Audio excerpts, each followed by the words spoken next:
আজকে আমরা cot a minus b এই সূত্রটি ডিরাইভ করা শিখব। তার জন্য জানতে হবে cot minus theta equals to minus cot theta এবং cot a plus b equals to cot a into cot b minus 1 divided by cot a plus cot b। যেহেতু cot minus theta equals to minus cot theta, সুতরাং cot minus b equals to minus cot b হবে। এখন এই সূত্রে b এর জায়গায় minus b বসাই, তাহলে cot a plus minus b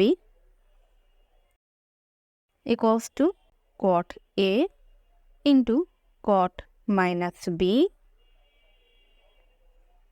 minus 1 divided by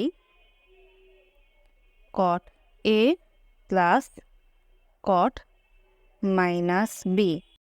এখন cot a plus or minus b equals to cot a into cot minus b এর মান হচ্ছে minus cot b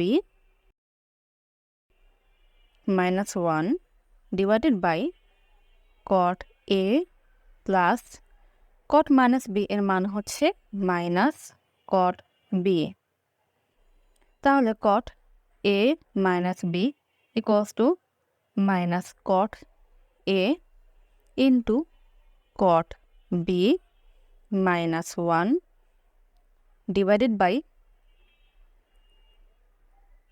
cot a plus or minus cot b equals to লব থেকে minus common নেই, তাহলে প্রথম অংশে হয় cot a into cot b, দ্বিতীয় অংশে হয় প্লাস 1 ডিভাইডেড বাই হর থেকেও মাইনাস কমন নেই, তাহলে প্রথম অংশে থাকে মাইনাস cot a, দ্বিতীয় অংশে প্লাস cot b।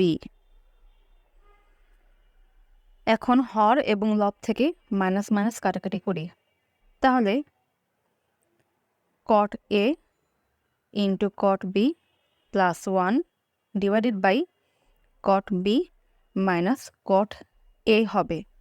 সুতরাং cot a minus b equals to cot a into cot b plus 1 divided by cot b minus cot a।